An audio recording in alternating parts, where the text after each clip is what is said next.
यतोऽन्वयादितरतश्चार्थेष्वभिज्ञस्वराट् तेने ब्रह्महृदाय आदिकवये मुह्यन्ति यत्सूरजः तेजो वारिमृदां यथा विनिमयो यत्र त्रिसर्गो मृषा धाम्ना स्वेन सदा निरस्तकुहकं सत्यं परं धीमहि निगमकल्पतरोर्गलितं फलं शुकमुखादमृतद्रवसंयुतं पिबत भागवतं रसमालयं मुहुरहो रसिका भुवि भावुकाः। ॐ इत्थं शरत्प्रावृषिकावृतु हरेर्विशृण्वतो मेनु सवम् यशोमलं संकीर्त्यमानं मुनिभिर्महात्मभिर्भक्तिः प्रवृत्तात्मरजस्तमोपः तस्यैवं मेनुरक्तस्य पश्रुतस्य हतैन सह श्रद्दधानस्य बालस्य तान्तस्यानुचरस्य च ज्ञानं गुह्यतमं यत्तत्साक्षात् भगवतोदितम् अन्वभोजन् गमिष्यन्तः कृपया दीनवत्सलाः येनैवाहं भगवतो वासुदेवस्य वेधसः मायानुभावमविदं येन गच्छन्ति तत्पदम् एतत्संसूचितं ब्रह्मन् तापत्रयचिकित्सितं यदीश्वरे भगवति कर्म ब्रह्मणि भावितम् आमयो यश्च भूतानां जायते येन सुव्रता तदेव ह्यामयं द्रव्यं न पुनाति चिकित्सितम् एवं नृणां क्रियायोगाः सर्वे संसृतिहेतवः त एवात्मविनाशाय कल्पन्ते कल्पिताः परे यदत्र क्रियते कर्म भगवत्परितोषणं ज्ञानं यत्तु तदधीनं हि भक्तियोगसमन्वितं कुर्वाणा यत्र कर्माणि भगवच्छिक्षया सकृत् गृह्णन्ति गुणनामानि कृष्णस्यानुस्मरन्ति च नमो भगवते तुभ्यं वासुदेवाय धीमहि प्रद्युम्नाय निरुद्धाय नमः सङ्कर्षणाय च इति मूर्त्यभिधानेन मन्त्रमूर्तिममूर्तिकं यजते यज्ञपुरुषं स सम्यक् दर्शनः पुमान् इति स्वनिगमं ब्रह्मन्नवेद्यमदनुष्ठितम् अदान्मे ज्ञानमैश्वर्यं स्वस्मिन् भावं च केशवः त्वमप्यदभ्रश्रुतविश्रुतं विभवः समाप्यते तेन विदाम्बुभुत्सितम् आख्याहि दुःखैर्मुहुरर्दितात्मनां संक्लेशनिर्वाणमुशन्ति नान्यथा इति श्रीमद्भागवते महापुराणे प्रथमस्कन्धे व्यासनारदसंवादे पञ्चमोऽध्यायः। श्रीकृष्णार्पणमस्तु। सूत उवाच एवं निशम्य भगवान् देवर्षेर्जन्मकर्म च भूयः पप्रच्छतं ब्रह्मन् व्यासः सत्यवतीसुतः। व्यास उवाच भिक्षुभिर्विप्रवसिते विज्ञानादेष्टुभिस्तव वर्तमानो वयस्याद्ये ततः किमकरोत् भवान् स्वायम्भुवकया वृत्त्या वर्तितुं ते परं वयः कथञ्चेदम् उदस्राक्षीः काले प्राप्ते कलेवरं प्राक्कल्पविषयामेतां स्मृतिं ते सुरसत्तम न ह्येष व्यवधात् काल एष सर्वनिराकृतिः। नारद उवाच भिक्षुभिर्विप्रवसिते विज्ञानादेष्टुभिर्मम वर्तमाने वयस्याद्ये तत एतदमकार्षम्। ಶ್ರೀಕೃಷ್ಣಪರಂಜ್ಯೋತಿಷೇ ನಮಃ. ಶ್ರೀಮದ್ಭಾಗವತಾನುಸಂಧಾನದ ಸರಣಿಯಲ್ಲಿ ನಾರದ ವ್ಯಾಸರ ಅದ್ಭುತವಾದಂತಹ ಒಂದು ಸಂವಾದ ಏರ್ಪಡ್ತಾ ಇದೆ. ಅಂತಹದೇನಪ್ಪ ವೈಶಿಷ್ಟ್ಯ ನಾರದ ವ್ಯಾಸರ ಒಂದು ಸಂವಾದದಲ್ಲಿ ಅಂತ ಕೇಳಿದ್ರೆ, ಈ ಸಂವಾದದಿಂದಲೇ ವ್ಯಾಸರಿಗೆ ಶ್ರೀಮದ್ಭಾಗವತವನ್ನು ರಚನೆ ಮಾಡಬೇಕು ಎಂಬಂತಹ ಪ್ರವೃತ್ತಿ ಉಂಟಾಯಿತು. ಯಾವಾಗ ಎಲ್ಲ ಯುಗಗಳಲ್ಲೂ ಕೂಡ ಒಂದು ಅದ್ಭುತವಾದಂತಹ ವಿಷಯವು ಲೋಕಕ್ಕೆ ಬರಬೇಕು ಅನ್ನುವಂಥ ಒಂದು ಸನ್ನಿವೇಶವಿರುತ್ತೋ ಅಲ್ಲೆಲ್ಲ ನಾರದ ಮಹರ್ಷಿಗಳ ಒಂದು ಪಾತ್ರ ಬಹಳ ಹಿರಿದಾದದ್ದಾಗಿರುತ್ತೆ. ಈ ಹಿಂದೆ ತ್ರೇತಾಯುಗದಲ್ಲಿ ವಾಲ್ಮೀಕಿಗಳಿಗೆ ಕೋನ್ಮಸ್ಮಿನ್ ಸಾಂಪ್ರತಂ ಲೋಕೆ ಗುಣವಾನ್ ಕಶ್ಚ ವೀರ್ಯವಾನ್ ಇತ್ಯಾದಿಯಾಗಿ ಸಕಲ ಸದ್ಗುಣ ಸಂಪನ್ನನಾದಂತಹ ಮಹಾಪುರುಷನು ಈ ಲೋಕದಲ್ಲಿ ಇಂದೂ ಕೂಡ ಇರುವನೇ ಎಂಬಂತಹ ಜಿಜ್ಞಾಸೆ ಉಂಟಾದಾಗ ಆ ಜಿಜ್ಞಾಸೆಯನ್ನು ಸಮಾಧಾನಪಡಿಸಿದವರು ಯಾರಪ್ಪ ಅಂತ ಕೇಳಿದ್ರೆ ನಾರದ ಮಹರ್ಷಿಗಳು. ಯಾವ ಒಂದು ಶ್ರೀರಾಮನ ಚರಿತೆಯನ್ನು ಶ್ರೀನಾರದರೋ ವಾಲ್ಮೀಕಿಗಳಿಗೆ ಉಪದೇಶಿಸಿದರೋ ಆ ರಾಮಚರಿತೆಯನ್ನೇ ಸದಾ ಧ್ಯಾನ ಮಾಡ್ತಾ ಮುಂದಕ್ಕೆ ರಾಮಾಯಣ ಕಥೆ ಅನ್ನುವಂಥದ್ದು ಬ್ರಹ್ಮದೇವರ ಆದೇಶದಂತೆ ವಾಲ್ಮೀಕಿಗಳಿಂದ ಹೊರಹಮ್ಮಿತು. ಅದೇ ರೀತಿಯಾಗಿ ಪರಮಾದ್ಭುತವೂ ಮೋಕ್ಷೈಕ ಸಾಧನವೂ ಆದಂತಹ ಶ್ರೀಮದ್ಭಾಗವತವು ವ್ಯಾಸರಿಂದ ರಚಿಸಲ್ಪಟ್ಟಿತು. ಆದರೆ ಅದಕ್ಕೆ ಮೂಲಭೂತರಾದಂತಹ ಕಾರಣ ಯಾರಪ್ಪ ಅಂತ ಕೇಳಿದ್ರೆ ಸಂವಾದ. ಯಾರ ಸಂವಾದ? ವ್ಯಾಸನಾರದರ ಸಂವಾದ. ವ್ಯಾಸರ ಚಿಂತೆ, ಆ ಚಿಂತೆಯನ್ನು ಬಗೆಹರಿಸೋದಕ್ಕೋಸ್ಕರವಾಗಿ ನಾರದರು ಹೇಳಿದಂಥ ಉಪಾಯ. ಅದೇ ಸರಣಿಯಲ್ಲಿ ನಾರದರು ಅದನ್ನು ಸಮೀಕರಿಸುತ್ತಾ ಉಪಸಂಹರಿಸುತ್ತಾ ಈ ಮಾತುಗಳನ್ನು ಆಡ್ತಾರೆ ವ್ಯಾಸರ ಹತ್ರ. ಇದೇ ರೀತಿಯಾಗಿ ಆ ಋಷಿ ಮಹರ್ಷಿಗಳ ಒಂದು ಸನ್ನಿಧಾನದಲ್ಲಿದ್ದುಕೊಂಡು ನಾನು ಶರತ್ಕಾಲ, ವರ್ಷಾಕಾಲ, ಇದೇ ರೀತಿಯಾಗಿ ಶರತ್ತಿಂದ ವರ್ಷಾಕಾಲ ಅಂತಂದರೆ ಅನೇಕ ವರ್ಷಗಳು ಅಂತ ಲೆಕ್ಕ, ಹಲವಾರು ವರ್ಷಗಳು ನಾನು ಭಗವಂತನ ಸತ್ಕಥಾಮೃತವನ್ನು ಕೇಳ್ತಾ ಕಾಲವನ್ನು ಕಳೆದೆ. ಸಂಕೀರ್ತ್ಯಮಾನಂ ಮುನಿಭಿರ್ಮಹಾತ್ಮಭಿ, ಅವರು ಪ್ರತಿನಿತ್ಯವೂ ಭಗವದ್ಕೀರ್ತನೆಯನ್ನು ಮಾಡೋರು, ಭಗವಂತನ ವಿಚಾರಗಳನ್ನು ಹೇಳೋರು.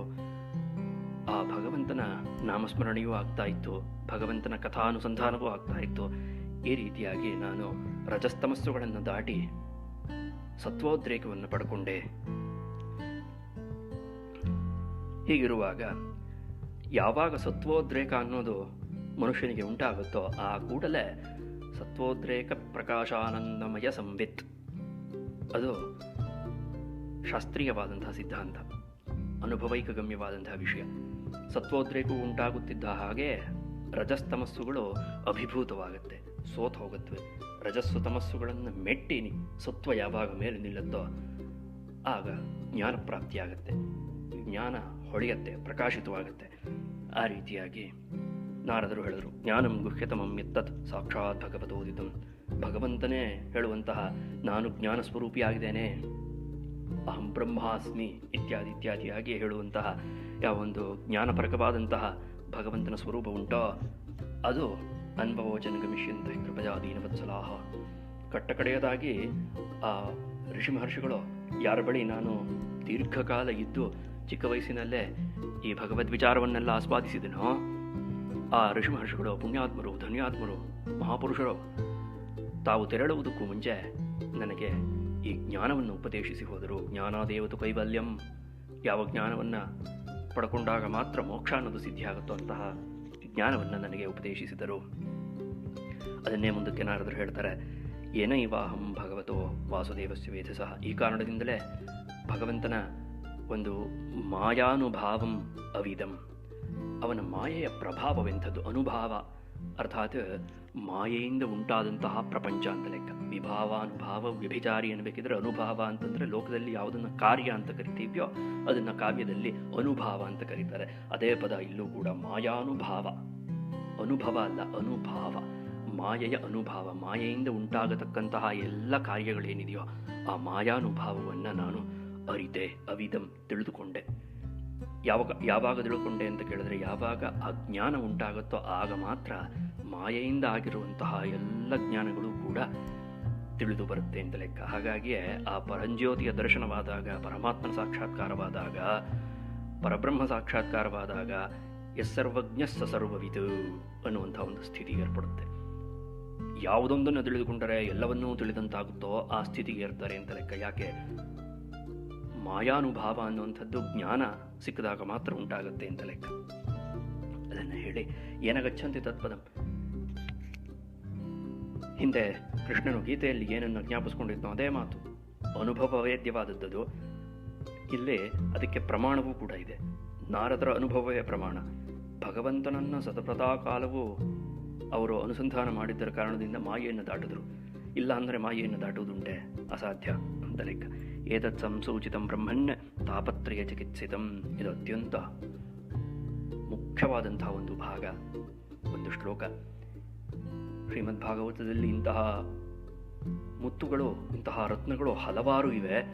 ಅದರಲ್ಲಿ ಒಂದು ಏನು ಹೇಳ್ತಾ ಇದ್ದಾರೆ ನಾರದರು ಅಂತ ಕೇಳಿದ್ರೆ, ತಾಪತ್ರಯ ಚಿಕಿತ್ಸಿತಂ. ತಾಪತ್ರಯಗಳು ಅಂತ ಏನಿದೆಯೋ, ಆಧ್ಯಾತ್ಮಿಕ, ಆಧಿಭೌತಿಕ ಮತ್ತು ಆಧಿದೈವಿಕವೆಂಬಂತಹ ಯಾವ ತಾಪತ್ರಯಗಳಿದೆಯೋ ಆ ತಾಪತ್ರಯಗಳಿಗೆ ಒಂದು ಮದ್ದಿದೆಪ್ಪ, ಒಂದು ಚಿಕಿತ್ಸೆ ಇದೆ, ಒಂದು ಭೈಷಜ್ಯವಿದೆ. ಏನದು ಅಂತ ಕೇಳ್ತು ಅಂತಂದರೆ, ಯದೀಶ್ವರೇ ಭಗವತಿ ಕರ್ಮ ಬ್ರಹ್ಮಣಿ ಭಾವಿತಂ. ಈಶ್ವರ ಸರ್ವಭೂತಾನಾಂ ಹೃದಯೇಶೇರ್ಜುನ ತಿಷ್ಠತಿ. ಎಲ್ಲ ಜೀವಿಗಳ ಹೃದಯದಲ್ಲಿ ನೆಲೆ ನಿಂತಹ ಯಾವ ಪರಮಾತ್ಮ ವಸ್ತು ಇದೆಯೋ, ಯಾವ ಪರಂಜ್ಯೋತಿ ಇದೆಯೋ ಆ ಪರಂಜ್ಯೋತಿಯಲ್ಲಿ, ಆ ಪರಮಾತ್ಮನಲ್ಲಿ ನಾವು ಮಾಡುವಂತಹ ಸಕಲ ಕರ್ಮಗಳನ್ನೂ ಕೂಡ, ನಾವು ಆಡುವ ಮಾತುಗಳು, ನಾವು ನಡೆಯುವ ನಡೆಗಳು ಎಲ್ಲವನ್ನೂ ಕೂಡ ಯಾವಾಗ ಆ ಪರಬ್ರಹ್ಮ ವಸ್ತುವಿಗೆ ಸಮರ್ಪಣೆ ಮಾಡುತ್ತೀವಿಯೋ, ಭಾವಿತಂ ಬ್ರಹ್ಮಣಿ ಭಾವಿತಂ ಸಕಲಂ ಕರ್ಮ, ತದಾ ಈ ತಾಪತ್ರಯಗಳೆಲ್ಲವಕ್ಕೂ ಕೂಡ ಒಂದು ಚಿಕಿತ್ಸೆ ಆಗುತ್ತೆ ಅಂತ ಲೆಕ್ಕ. ತಾಪತ್ರಯ ನಿರ್ಮೂಲನ ಯಾವಾಗ ಆಗುತ್ತೆ ಅಂತ ಕೇಳಿದ್ರೆ, ನಾವು ಮಾಡುವಂತಹ ಪ್ರತಿಯೊಂದು ಕ್ರಮವನ್ನು ಯಾವಾಗ ಭಗವಂತನಿಗೆ ಸಮರ್ಪಣೆ ಮಾಡುತ್ತೇವೆಯೋ ಅವಾಗ ಆಗುತ್ತೆ ಅಂತ ಲೆಕ್ಕ. ಅದೊಂದೇ ಉಪಾಯ. ಅದನ್ನು ಕೃಷ್ಣ ಗೀತೆಯಲ್ಲಿ ಎಷ್ಟು ಸೊಗಸಾದಂತಹ ಮಾತಿನಲ್ಲಿ ಹೇಳಿದ, ಸರ್ವಂ ಕರ್ಮಾಖಿಲಂ ಪಾರ್ಥ ಜ್ಞಾನೇ ಪರಿಸಮಾಪ್ಯತೆ. ಎಲ್ಲಿಯವರೆಗೂ ನಾವು ಮಾಡುವಂತಹ ಕರ್ಮವು ಜ್ಞಾನದಲ್ಲಿ ಪರಿಸಮಾಪ್ತಿಯಾಗಲು ಅಲ್ಲಿಯವರೆಗೂ ಆ ಕರ್ಮ ವ್ಯರ್ಥ, ನಿರರ್ಥಕ ಅಂತ ಲೆಕ್ಕ, ಮೋಘವಾದದ್ದು ಅಂತ ಲೆಕ್ಕ. ಹಾಗಾಗಿ ನಾವು ಮಾಡುವಂತಹ ಕರ್ಮ ಅಮೋಘವಾಗಬೇಕು ಅಂತ ಆದರೆ ಸಾರ್ಥಕವಾಗಬೇಕು ಅಂತಾದರೆ ಅದು ಏನಾಗಬೇಕು ಅಂತ ಕೇಳಿದ್ರೆ ಜ್ಞಾನೇ ಪರಿಸಮಾಪ್ಯತೆ, ಜ್ಞಾನದಲ್ಲಿ ಹೋಗಿ ನೆಲೆ ನಿಲ್ಲಬೇಕು. ಅದೇ ಕರ್ಮದ ಮರ್ಮ ಅಂತ ಅದನ್ನೇ ನಾರದರು ವ್ಯಾಸರಿಗೆ ಹೇಳಿದ್ರು. ಯಾಕಪ್ಪ ಅಂತ ಕೇಳಿದ್ರೆ, ಯಾವ ಒಂದು ರೋಗ ಅನ್ನೋದು ಜೀವಿಗಳಿಗಿದೆಯೋ ಅದು ಈ ಭವರೋಗ ಅನ್ನೋಂಥದ್ದು ಏನಿದೆಯೋ ಅದು ಬೇರೆ ಯಾವ ಒಂದು ಚಿಕಿತ್ಸೆಯಿಂದಲೂ ಹೋಗಲ್ಲ. ಅದಕ್ಕೆ ಒಂದೇ ಚಿಕಿತ್ಸೆ. ಏನದು ಅಂತ ಕೇಳಿದ್ರೆ, ಭಗವಂತನಿಗೆ ನಮ್ಮನ್ನು ನಾವು ಸಮರ್ಪಣೆ ಮಾಡಿಕೊಳ್ಳುವಂಥದ್ದು, ಅಥವಾ ನಾವು ಮಾಡುವಂತಹ ಪ್ರತಿಯೊಂದು ಕರ್ಮವನ್ನು ತನ್ಮೂಲವಾಗಿ ಮಾಡಬೇಕು ಅಂತ ಲೆಕ್ಕ. ತನ್ಮಯರಾಗಿ ಮಾಡಬೇಕು, ತನ್ನ ಮೂಲಕ್ಕೆ ಸಮರ್ಪಣೆ ಮಾಡಬೇಕು. ಅಂದರೆ ಭಗವನ್ಮೂಲವಾಗಿ ಎಲ್ಲವೂ ಹೊರಟಿದೆ, ಅದೆಲ್ಲವೂ ಭಗವಂತನಿಗೆ ಹೋಗಿ ತಲುಪಬೇಕು ಎನ್ನುವಂಥ ಒಂದು ವಿವೇಕದಿಂದ ಕೆಲಸ ಮಾಡಬೇಕು ಅಂತ ಲೆಕ್ಕ. ಕೇವಲ ವಿವೇಕದಿಂದ ಇಟ್ಕೊಂಡು ಕೆಲಸ ಮಾಡಿದ್ರಾಗಲ್ಲ. ಮುಂದಕ್ಕೆ ಹೇಳ್ತಾರೆ, ಯಾಕೆ ಇಷ್ಟೆಲ್ಲ ವಿಷಯ ಏನಕ್ಕೆ ಹೇಳ್ತಾ ಇದ್ದೀನಿ ಅಂತ ಕೇಳಿದ್ರೆ ಅಂತ ನಾರದರು ವಿವರಣೆಯನ್ನು ಕೊಡ್ತಾರೆ. ನೃಣಾಂ ಕ್ರಿಯಾಯೋಗ, ಮನುಷ್ಯರು ಮಾಡುವಂತಹ ಎಲ್ಲ ಚಟುವಟಿಕೆಗಳೇನಿದೆಯೋ ಅದೆಲ್ಲವೂ ಕೂಡ ಸಂಸ್ಕೃತಿ ಹೇತವ, ಸಂಸಾರಕ್ಕೆ ಕಾರಣವಾಗುವಂಥವು, ಬಂಧನವನ್ನೇ ಏರ್ಪಡಿಸುವಂತಹವು. ಆದರೆ ಅವುಗಳೇ ಆತ್ಮವಿನಾಶಾಯಾಪಿ ಕಲ್ಪಂತೆ. ಅವುಗಳನ್ನೇ ನಾವು ಈ ತಾಪತ್ರಯಗಳನ್ನು ನಿರ್ಮೂಲನ ಮಾಡುವುದಕ್ಕೂ ಕೂಡ ಬಳಸ್ಕೋಬಹುದು. ಉಪಾಯ ಉಂಟು ಅಂತ ಲೆಕ್ಕ. ಇದು ನಮ್ಮ ದರ್ಶನಗಳ, ನಮ್ಮ ಭಾರತೀಯ ಋಷಿಮಹರ್ಷಿಗಳ ಅತ್ಯದ್ಭುತವಾದಂತಹ ಒಂದು ಕೊಡುಗೆ. ಯಾವ ವಿಷಯವೂ ನಮ್ಮನ್ನು ಬಂಧನಕ್ಕೆ ಒಳಪಡಿಸುತ್ತೋ ಅದೇ ವಿಷಯವೇ ನಮ್ಮನ್ನು ಬಂಧನದಿಂದ ಪಾರು ಮಾಡುವುದಕ್ಕೂ ಸಾಧ್ಯವಾಗುತ್ತೆ ಅಂತ ಲೆಕ್ಕ. ಹಾಗಾಗಿಯೇ ಈಶ್ವರ ಕೃಷ್ಣರು ತಮ್ಮ ಸಾಂಖ್ಯಕಾರಿಕೆಯಲ್ಲಿ ಮೊದಲನೆಯ ಶ್ಲೋಕವನ್ನು ದುಃಖತ್ರಜಾಭಿಘಾತಾತ್ ಜಿಜ್ಞಾಸ ತದಪಘಾತಕ್ಕೆ ಹೇತವು ಎಂಬುದಾಗಿ ಹೇಳಿದರು. ಈಗ ನಮಗೆ ದುಃಖ ಆಗ್ತಾ ಇರೋದು ಅಥವಾ ದುಃಖದ ವೇದ್ಯತೆ ಏನಿದೆಯೋ, ದುಃಖವನ್ನು ಅರ್ಥ ಮಾಡ್ಕೊಳ್ಳೋದಕ್ಕೆ ಕಾರಣ ಏನಪ್ಪ ಅಂತ ಕೇಳಿದ್ರೆ ಅದರ ಸಂಬಂಧ. ಯಾವುದರ ಸಂಬಂಧದಿಂದ ನಮಗೆ ದುಃಖ ಉಂಟಾಗ್ತಾ ಇದೆಯೋ ಅದನ್ನೇ ಹೋಗಲಾಡಿಸ್ಬೇಕು ಅಂತ. ಎಲ್ಲ ಬಂಧನಕ್ಕೂ ಕಾರಣಭೂತವಾದದ್ದು ಯಾವುದಪ್ಪ ಅಂತ ಕೇಳಿದ್ರೆ ನಮ್ಮ ಮನಸ್ಸು ಐತೆ.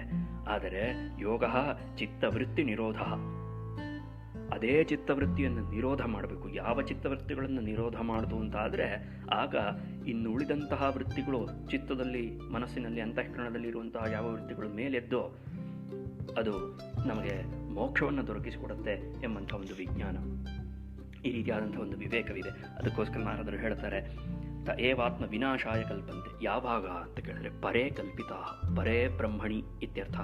ಪರ ಅನ್ನೋ ಶಬ್ದಕ್ಕೆ ಬ್ರಹ್ಮ ಅಂತ ಅರ್ಥ.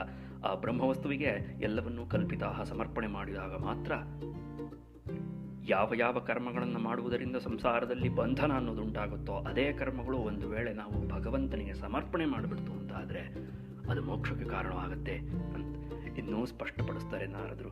ಯದತ್ರ ಕ್ರಿಯತೆ ಕರ್ಮ ಭಗವತ್ ಪರಿತೋಷಣಂ, ಭಗವಂತನ ಸಂಪ್ರೀತಿಗೋಸ್ಕರವಾಗಿ, ಭಗವತ್ ಪ್ರಸಾದ ಸಿದ್ಧ್ಯರ್ಥಂ, ಶ್ರೀ ಪರಮೇಶ್ವರ ಪ್ರೀತ್ಯರ್ಥಂ. ಅದೊಂದೇ ಅಲ್ಲವೇ, ಪರಮೇಶ್ವರನ ಪ್ರೀತಿ ಉಂಟಾಗಬೇಕು. ಪ್ರೀತಿ ಅರ್ಥಾತ್ ಪ್ರಸನ್ನತ, ಪ್ರಸಾದಸ್ತು ಪ್ರಸನ್ನತ. ಅದೇಪ್ಪ ನಿಜವಾಗಲು ಭಗವಂತನ ಪ್ರಸಾದ. ಏನು? ಭಗವಂತ ಪ್ರಸನ್ನನಾಗಿರಬೇಕು. ಭಗವಂತ ಪ್ರಸನ್ನನಾಗಿದ್ದರೆ ಏನಾಗುತ್ತೆ ಅಂತ ಕೇಳಿದ್ರೆ ಪ್ರಸನ್ನ ಚೇತಸೋ ಹ್ಯಾಶು ಎಂಬುದಾಗಿ ಗೀತೆ ಹೇಳುತ್ತೆ. ಯಾರ ಮನಸ್ಸು ಅತ್ಯಂತ ಪ್ರಸನ್ನವಾಗಿರುತ್ತೋ ಅವರಿಗೆ ಎಲ್ಲ ದುಃಖಗಳು ನಾಶವಾಗಿ ಹೋಗುತ್ತೆ ಅಂತ. ಹಾಗಾಗಿ ಪರಮಾತ್ಮ ಪ್ರಸನ್ನನಾಗಿರಬೇಕು. ಆ ಪರಮೇಶ್ವರನ ಪ್ರೀತಿಯನ್ನು ಸಂಪಾದನೆ ಮಾಡುವುದಕ್ಕೋಸ್ಕರವಾಗಿ ಎಲ್ಲ ಕೆಲಸವನ್ನು ಮಾಡುವಂಥದ್ದು. ಆದರೆ ದುರದೃಷ್ಟ ಏನಪ್ಪ ಅಂತ ಕೇಳಿದ್ರೆ ಎಲ್ಲವನ್ನು ನಮಗೆ ಬೇಕಾದ ಸಂಕಲ್ಪವನ್ನೆಲ್ಲ ಹೇಳ್ಕೊಂಬಿಟ್ಟು ಕಡೆಯಲ್ಲಿ ಮಮೋಪಾತ್ತ ದುರಿತ ಕ್ಷಯದ್ವಾರ ಶ್ರೀ ಪರಮೇಶ್ವರ ಪ್ರೀತ್ಯರ್ಥಂ ಅಂತ ಕೇವಲ ಕಾಟಾಚಾರಕ್ಕೆ ಹೇಳೋದ್ರಲ್ಲಿ ಯಾವ ಅರ್ಥವೂ ಇಲ್ಲ. ನಾವು ಆಡುವಂತಹ ಶಬ್ದ ಆಯಾಯ ಸ್ಥಾನವನ್ನು ಮುಟ್ಟಿ ಬರಬೇಕು, ಆಯಾಯ ಸ್ಥಾನಕ್ಕೆ ತಲುಪುವಂತೆ ಆಡಬೇಕು ಮಾತನ್ನ. ಇಲ್ಲದೆ ಹೋದರೆ ಪಕ್ಷಿಗಳು ಕೆಲವೊಂದಷ್ಟು ಶಬ್ದಗಳನ್ನು ಮಾಡುತ್ತವೆ, ನಾವು ಒಂದಷ್ಟು ಶಬ್ದಗಳನ್ನು ಮಾಡ್ತೀವಿ ಅನ್ನೋ ಮಟ್ಟಕ್ಕೆ ಬಂದ್ಬಿಡುತ್ತೆ. ಹಾಗಿರೋದ್ರಿಂದ ಒಂದು ಪದವನ್ನು ಆಡಬೇಕು ಅಂತಾದರೆ ಅದು ಅದರ ಪದವನ್ನು, ಸ್ಥಾನವನ್ನು ಮುಟ್ಟಿ ಬರಬೇಕು ಅಂತ ಲೆಕ್ಕ. ಅದಕ್ಕೋಸ್ಕರ ಹೇಳ್ತಾ ಇದ್ದಾರೆ, ಯಾವ ಯಾವ ಕರ್ಮಗಳನ್ನು ನಾವು ಚಟುವಟಿಕೆಗಳನ್ನು ಭಗವತ್ ಪರಿತೋಷಣಕ್ಕೋಸ್ಕರವಾಗಿ ಮಾಡ್ತೇವೆಯೋ ಅಲ್ಲೇ ಜ್ಞಾನಂ ತತ್ತದಧೀನಂ, ಅಲ್ಲೇ ಜ್ಞಾನ ಅಡಗಿದೆ ಅಂತ ಲೆಕ್ಕ. ನಾವು ಮಾಡುವ ಚಟುವಟಿಕೆಗಳಲ್ಲೇ ಜ್ಞಾನವೂ ಅಡಗಿದೆ, ಭಕ್ತಿಯೂ ಅಡಗಿದೆ. ಭಕ್ತಿಯೋಗ ಸಮನ್ವಿತಂ. ಇದೇ ಗಂಗಾ ಯಮುನಾ ಸರಸ್ವತಿ ಸಂಗಮ. ಜ್ಞಾನ ಭಕ್ತಿ ವೈರಾಗ್ಯಗಳ, ಭಕ್ತಿ ಜ್ಞಾನ ಕರ್ಮಯೋಗಗಳ ಒಂದು ಸಮಾವೇಶ ಎಲ್ಲಿದೆ ಅಂತ ಕೇಳಿದ್ರೆ ನಾವು ಮಾಡುವಂತಹ ಪ್ರತಿಯೊಂದು ಚಟುವಟಿಕೆಯ ಹಿಂದೆ ಇದೆ. ಯಾವ ಕೆಲಸವನ್ನೇ ನಾವು ಮಾಡುವುದಕ್ಕೂ ಮುಂಚೆ ಅದರ ಹಿಂದೆ ಬೆಳೆಯುವಂತಹ ಪರತತ್ವವನ್ನು ನೆನೆಯಬೇಕು, ಅದನ್ನು ದರ್ಶನ ಮಾಡಬೇಕು. ಅದಾದ ನಂತರದಲ್ಲಿ ಆ ಕರ್ಮವನ್ನು ಯಾವುದೇ ವಿಧವಾದಂತಹ ಪ್ರತಿಫಲಾಪೇಕ್ಷೆ ಇಲ್ಲದೆ ಆ ಕರ್ಮವನ್ನು ಸಂಪನ್ನಗೊಳಿಸಬೇಕು. ಅದಾದ ನಂತರದಲ್ಲಿ ಎಲ್ಲಾದರೂ ಅಕಸ್ಮಾತಾಗಿ ಅಯಾಚಿತವಾಗಿ ಆ ಒಂದು ಆಸೆ ಬಂದು ಬಿಡಬಹುದೇನೋ ಅನ್ನೋ ಕಾರಣಕ್ಕೋಸ್ಕರವಾಗಿ ಕರ್ಮವೆಲ್ಲವೂ ಸಮಾಪ್ತವಾದ ಮೇಲೆ ತ್ವದೀಯಂ ವಸ್ತು ಗೋವಿಂದ ತುಭ್ಯಮೇವ ಸಮರ್ಪಯೇ ಎಂಬಂತಹ ಭಾವನೆಯಿಂದ ಭಗವಂತನಿಗೆ ಸಮರ್ಪಣೆ ಮಾಡಬೇಕು. ಇದು ಭಕ್ತಿ. ಕರ್ಮ ಪ್ರತಿಫಲಾಪೇಕ್ಷೆ ಇಲ್ಲದಿರುವುದು, ಅಥವಾ ಕರ್ಮಣ್ಯೇವಾಧಿಕಾರಸ್ಥೆ ಮಾ ಫಲೇಶು ಕದಾಚನ ಎಂಬುದಾಗಿ ಕರ್ಮಫಲ ತ್ಯಾಗ ಏನಿದೆಯೋ ಆ ಕರ್ಮಫಲ ತ್ಯಾಗವೇ ಕರ್ಮಯೋಗ ಅಲ್ಲವೇ. ಭಗವಂತನಿಗೆ ನಾವು ಮಾಡುವಂತಹ ಸಕಲ ವಸ್ತುಗಳನ್ನು, ಸಕಲ ವಿಷಯಗಳನ್ನು, ಸಕಲ ಚಟುವಟಿಕೆಗಳನ್ನು ಸಮರ್ಪಣೆ ಮಾಡುವುದೇ ಭಕ್ತಿಯೋಗ. ಇದೆಲ್ಲದರೂ ಹಿಂದೆಯೂ ಬೆಳಗುವಂತಹ ಜ್ಞಾನ. ಈಶ್ವರಸ್ವರ್ವಭೂತಾನಾಂ ಹೃದ್ದೇಶೇರ್ಜುನ ತಿಷ್ಠತೆ ಎಂಬಂತಹ ಭಾವ ಯಾವಾಗ ಪ್ರತಿಯೊಂದು ಕರ್ಮದ ಹಿಂದೆ ಉಂಟಾಗುತ್ತೋ ಅದೇ ಜ್ಞಾನಯೋಗ. ಹೀಗೆ ಜ್ಞಾನ, ಭಕ್ತಿ, ಕರ್ಮಯೋಗ ಅನ್ನುವಂಥದ್ದು ನಮ್ಮ ಪ್ರತಿನಿತ್ಯದ ಜೀವನದಲ್ಲಿ ಅಡಕವಾಗಿದೆ, ಸೇರಿಕೊಂಡಿದೆ. ಹಾಗಾಗಿ ಋಷಿ ಮಹರ್ಷಿಗಳು, ಗುರು ಹಿರಿಯರು ಹೇಳಿದ್ದೇನಪ್ಪ ಅಂದರೆ, ಯಜ್ಞಮಯವಾದ ಬಾಳಾಟವನ್ನು ಇಟ್ಟುಕೊಳ್ಬೇಕಪ್ಪ ಅಂತ. ಇದೇ ಯಜ್ಞಮಯವಾದ ಬಾಳಾಟ. ಯಜ್ಞೋ ವೈ ವಿಷ್ಣು, ಯಾವ ಪರತತ್ವ ಉಂಟು ಅದನ್ನೇ ಯಜ್ಞ ಅಂತ ಕರೆದರು. ಆತನೇ ಯಜ್ಞ ಸ್ವರೂಪ. ಈ ರೀತಿಯಾಗಿ ಕೆಲಸವನ್ನು ಮಾಡಬೇಕು ಅಂತ. ಕುರ್ವಾಣ ಯತ್ರ ಕರ್ಮಾಣಿ, ನಾವು ಮಾಡುವಂತಹ ಪ್ರತಿಯೊಂದು ಕರ್ಮವನ್ನು ಹೇಗೆ ಆಚರಿಸಬೇಕಪ್ಪ ಅಂತ ಕೇಳಿದ್ರೆ ಭಗವಂತನೇ ಅದಕ್ಕೆ ಶಿಕ್ಷಣೆಯನ್ನು ಕೊಟ್ಟಿದ್ದಾನಪ್ಪ. ದಿಗ್ದರ್ಶನವನ್ನು ಮಾಡಿದ್ದಾನೆ, ಹೇಳಿಕೊಟ್ಟಿದ್ದಾನೆ, ಲೋಕದಲ್ಲಿ ಉಪದೇಶ ಮಾಡಿದ್ದಾನೆ ಭಗವಂತ. ಏನದು? ಯತ್ಕರೋಷಿ ಯದಶ್ನಾಸಿ ಯಜ್ಜುಹೋಸಿ ದದಾಸಿ ಯತ್ಕರಿಷ್ಯಸಿ ಕೌಂತೆಯ ತತ್ಕುರುಷ್ವ ಮದರ್ಪಣಂ. ನೀನು ಉಸಿರಾಡಿದ್ದು, ನಿಂತಿದ್ದು, ಮಾಡಿದ್ದು ಪ್ರತಿಯೊಂದನ್ನು ಕೂಡ ನನಗೆ ಸಮರ್ಪಣೆ ಮಾಡಪ್ಪ. ಇದೇ ಶಿಕ್ಷಣ, ಭಗವಂತ ಕೊಟ್ಟಿರುವಂತಹ ಶಿಕ್ಷಣ. ಈ ಶಿಕ್ಷಣವನ್ನು ಉಪಯೋಗಿಸಿಕೊಂಡು ಈ ಶಿಕ್ಷಣದಂತೆ ಒಂದು ವೇಳೆ ನಾವು ಪ್ರತಿಯೊಂದು ಕರ್ಮವನ್ನು ಮಾಡಿತು ಅಂತಾದರೆ ಗೃಣಂತಿ ಗುಣನಾಮಾನಿ ಕೃಷ್ಣಸ್ಯಾನುಸ್ಮರಂತಿ ಚ, ಭಗವನ್ನಾಮವನ್ನು ಸದಾಕಾಲದಲ್ಲೂ ಹೇಳ್ತಿರಬೇಕು. ಹಾಗಾಗಿ ಕವಳೆ ಕವಳೆ ಗೋವಿಂದ ಎಂಬುದಾಗಿ ಗಾದೆಯ ಮಾತು. ತಿನ್ನುವ ಪ್ರತಿಯೊಂದು ತುತ್ತು ಕೂಡ ಭಗವಂತನ ಸ್ಮರಣೆ ಮಾಡಿಕೊಂಡು ತಿನ್ನಬೇಕು ಅಂತ ಲೆಕ್ಕ. ಜಿಹ್ವೆ ಕೀರ್ತೆ ಕೇಶವಂ, ನಮ್ಮ ಸಕಲ ಇಂದ್ರಿಯಗಳಿಗೂ ಕೂಡ ಭಗವಂತನ ಸ್ಮರಣೆ ಸದಾಕಾಲದಲ್ಲೂ ಉಂಟಾಗಬೇಕು ಅನ್ನೋದಕ್ಕೆಲ್ಲ ಹಾದಿಯನ್ನು, ಮಾರ್ಗಗಳನ್ನು ಋಷಿ ಮಹರ್ಷಿಗಳು ಹಾಕಿಕೊಟ್ಟಿದ್ದಾರೆ. ಅಷ್ಟೇ ಅಲ್ಲದೆ ಇನ್ನೂ ಒಂದು ಮಾತನ್ನು ನಾರದರು ಹೇಳ್ತಾರೆ. ನಮೋ ಭಗವತೆ ತುಭ್ಯಂ ವಾಸುದೇವಾಯ ಧೀಮಹಿ. ಭಗವಂತನಾದ ವಾಸುದೇವನಿಗಿನ್ನ ನಾನು ಸದಾಕಾಲದಲ್ಲೂ ಧ್ಯಾನ ಮಾಡುತ್ತೇನೆ. ಪ್ರದ್ಯುಮ್ನಾಯ ನಿರುದ್ಧಾಯ ನಮಃ. ಪ್ರದ್ಯುಮ್ನನಿಗೂ ಅನಿರುದ್ಧನಿಗೂ ಸಂಕರ್ಷಣಾಯ ಚ, ಸಂಕರ್ಷಣನಿಗೂ ನಮಸ್ಕಾರ. ಇಲ್ಲಿ ಎಲ್ಲ ಭಗವನ್ನಾಮಗಳು ಬಂದಿದೆ.